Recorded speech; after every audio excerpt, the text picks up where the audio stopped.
Onde vocês devem saber que assim que começou as eleições, o Felipe Neto tentou ganhar protagonismo na política. Ele acabou que não ganhando muito protagonismo, afinal de contas ele é um criador, por mais que ele não goste de conteúdo para o público mais infantil. Tanto que, ó, se você for aqui embaixo aí, ó, aqui não é um jogo normalmente que adulto joga, entendeu? Assim, adulto pode jogar, mas é um tipo de conteúdo normalmente você vê para o público mais infantil. E o Felipe Neto gosta de tentar produzir conteúdo pro Lula. Só que o problema é que assim, ele é um militante que não sabe militar muito bem, entendeu? Ele é um cara que eu tava vendo uns shots no YouTube, ele é odiado até pela comunidade mais infantil, por exemplo, Minecraft. Parece que ele fez uma participação no canal do YouTube do. Agora me fugiu da cabeça, rapaz. É o cara que fez um programa lá sobre o Round 6, que ficou muito famoso na internet. Parece que ele foi participar de um campeonato lá do Minecraft. E ele não sabia que tinha que fazer picareta para quebrar pedra, não sabia que para poder tirar o carvão da pedra tinha que usar uma outro tipo de picareta. Aí parece que ele tentou quebrar a pedra com a mão, sendo que não podia no Minecraft.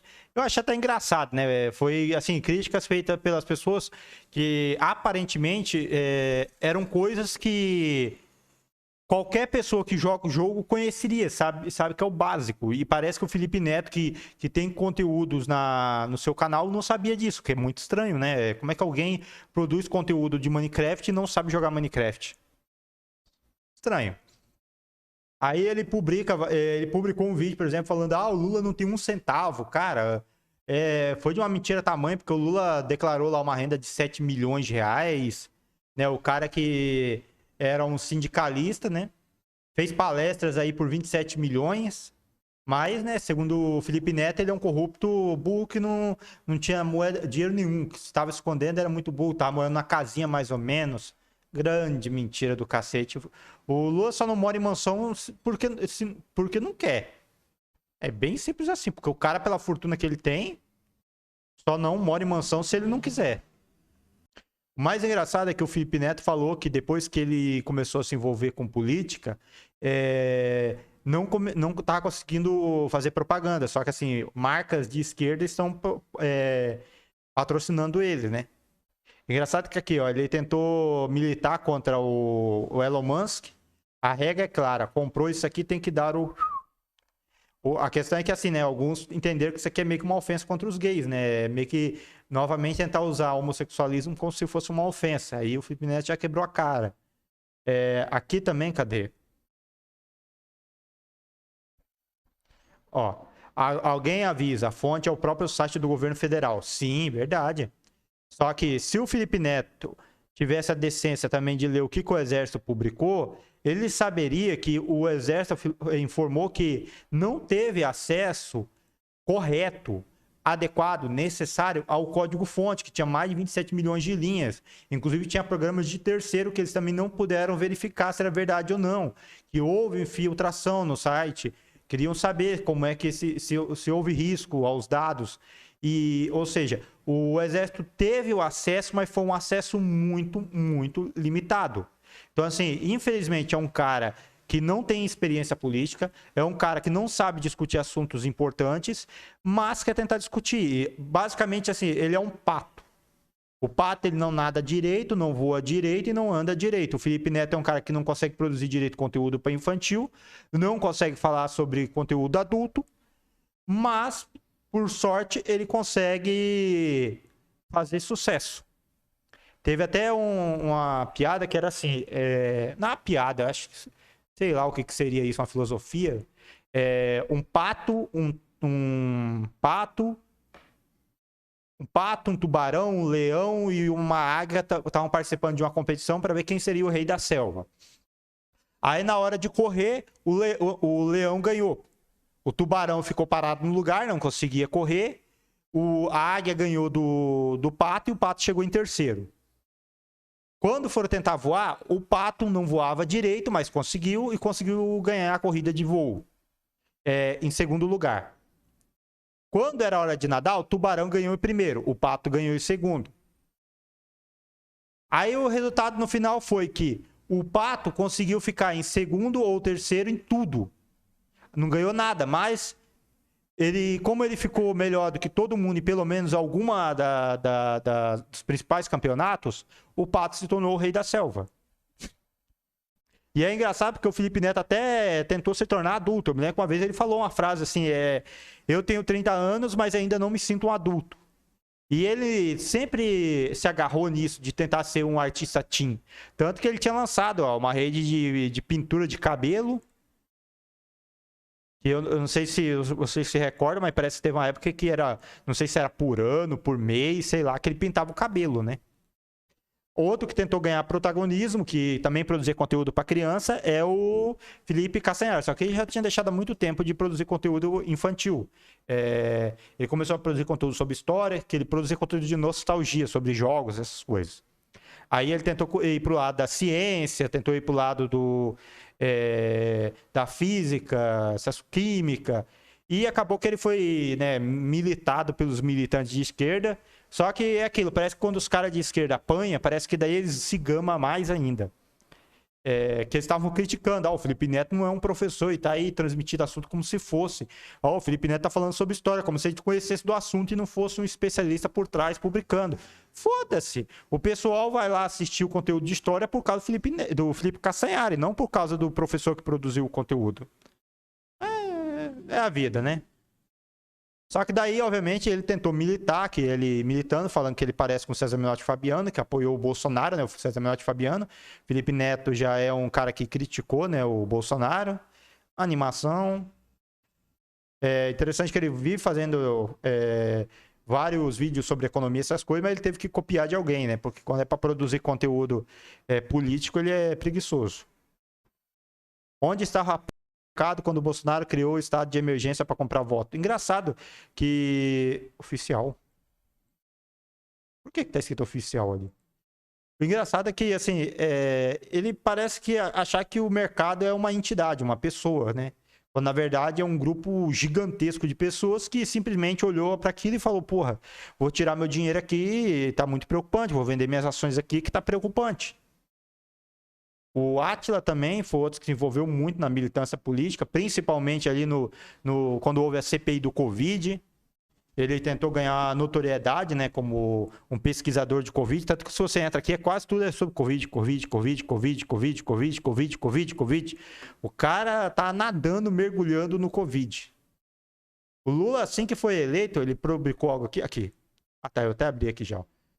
Lula é o presidente mais votado da história da humanidade. O que ele fez? Ele pegou lá os votos que ele ganhou na primeira vez que ele ganhou, os votos que ele ganhou na segunda vez que ele ganhou e no terceiro, somou e falou, olha pessoal, eu tenho acumulado 193,6 milhões de votos.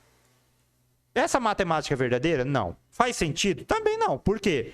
Porque as pessoas que votaram nele em 2002... provavelmente, muitas delas votaram nele em 2006 e talvez muitos deles votaram nele em 2022. Então, assim, seria a mesma coisa dele estar somando os mesmos votos diversas vezes. Inclusive, se você verificar aqui, ó, ele somou inclusive os votos de quando ele não se elegeu. Aí ele falou, ó, o segundo colocado no ranking é o Vladimir Putin, com 191,3 milhões de votos. Lembrando que o Vladimir Putin é um presidente eleito eternamente na Rússia. Ele nunca vai ser retirado do posto. Tem oposição, mas as eleições lá é uma manipulação braba, né? E eu acho interessante que, assim, ele fala que lá em 2006 para 2002 para 2005, ele dizia que ele era um presidente com alto nível de aprovação, tanto que em 2006 para 2010 falaram que ele tinha 80% de aprovação, mas assim, ele nunca ganhou no primeiro turno das eleições. Um cara que tem 80% de aprovação nunca ganhar no primeiro turno, é estranho, né? Outro ponto que eu achei interessante, cadê? Aqui, o Lula falou que ele criou um governo paralelo lá quando ele perdeu pro Collor nas eleições. E ele fala que um dos membros desse governo que ele criou paralelo tinha um cara chamado Azim Abdessaber. Aí eu fiquei curioso, eu falei, quem será que é esse Abin Saber? E eu fui procurar. Aí achei um documento publicado pela Universidade Federal do Paraná, que olha qual é o título: Abin Saber censurado no departamento. Ó, fiquei surpreso, porque antes de publicar aquela entrevista no mural, ou seja, entrevista com a Abin Saber, eu já havia colocado ali algumas matérias jornalísticas com críticas ao estelionato eleitoral do Lula, e ninguém nunca arrancou. Como é que, então, justamente quando eu publiquei uma entrevista feita com um geógrafo, deram-se ao trabalho de fazer censura? Para quem não sabe, o Abin Saber é um geógrafo. Aqui, ó. Cadê? Aqui, ó. Não fiquei surpreso porque se trata de uma atitude estranha aos métodos dos petistas. Não fiquei surpreso porque se trata de uma atitude estranha aos métodos petistas de fazer política. Pelo contrário, este ato de censura ao BIR foi mutatis mutandis. A mesma coisa que o grupo hegemônico do PT fez com os petistas, que certos ou errados prezavam sua história em sua coerência. Caso notório de Heloísa Helena. Cadê?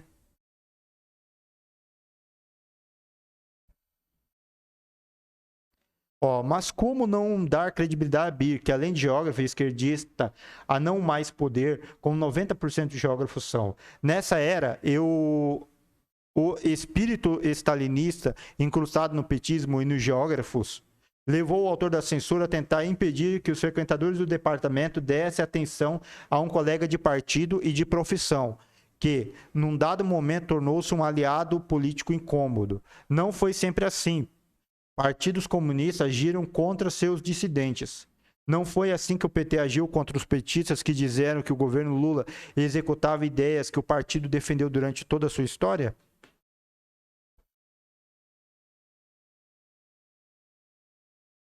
Ajuda a explicar o comportamento.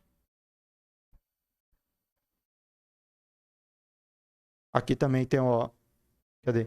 Em segundo lugar, por que esse episódio reforça e ajuda a explicar o comportamento de alguns colegas de lista que, conforme eu já critiquei, usam o espaço para divulgar textos petistas repletos de mentiras cínicas, fraudes estatísticas e calúnias e calúnias produzidas por publicações financeiramente dependentes do governo federal. Meu celular começou a me responder aqui. Cara, é muito engraçado, velho, porque você vê que um cara que ajudou a fundar o PT, que ajudou o Lula lá no início do governo, hoje é um crítico pesado. Olha aqui, ó. O setor econômico, ó, Diniz, excertos da entrevista concedida por Abir ao Estadão em 19 de dezembro de 2004. O setor econômico certamente tem resultado consistente. Isso porque o Palocci obedece rigidamente às indicações do Fundo Monetário Internacional com relação à educação, à preservação ambiental e aos outros pontos. Os erros são bárbaros. Na área social, nota zero. No planejamento para atender às áreas críticas do país, também nota zero. E as falácias, como a transposição do Rio São Francisco, vai resolver o problema do semiárido? Nota 0, 0, 0. Devemos pensar em desenvolvimento que não agrida a floresta. Lula assinou comigo uma ideia. Agora diz que a Amazônia não deve ser intocada. Estranho, né? Cara, aqui todo mundo tá falando que é ambientalista, ó, quebrou um acordo de proteger a floresta amazônica. No começo do atual governo, quando se falou em Fome Zero, pensou em alguns lugares no Nordeste para servir de piloto. Um deles foi Guaiaba, no Piauí. Tudo Fome Zero foi então concentrado em Guaiaba. Acho ótimo o ponto de vista humano, assistencial e social, mas e os outros 750 mil quilômetros quadrados de sertões diferenciados? Se houver um assistencialismo subregional, tenho de perceber que todos esses setores e não focar em um só. Outro problema é percorrer as áreas e pensar somente no voto. Isso dá certo para político, mas não para o país. Lula fez propaganda Fome Zero antes da vitória. O programa está fracassado. O próprio presidente disse que é preciso reciclá-lo. Ou seja, o programa Fome Zero do Lula era uma enorme falácia, uma enorme mentira. Eu acho engraçado que, assim, agora que ele ganhou também, ele tenta impulsionar a esposa, né? Que não, sei lá, olha só. Viajou lá pro Egito, né? Pra participar da conferência do ambiental, no jatinho, provavelmente, junto com o Lula lá do político corrupto. Aí a Maju lá, que é uma esquerdista da Globo, já foi entrevistar ela no Show da Vida. Cara, pra quem não sabe, né, a Maju é socióloga formada. Valeu.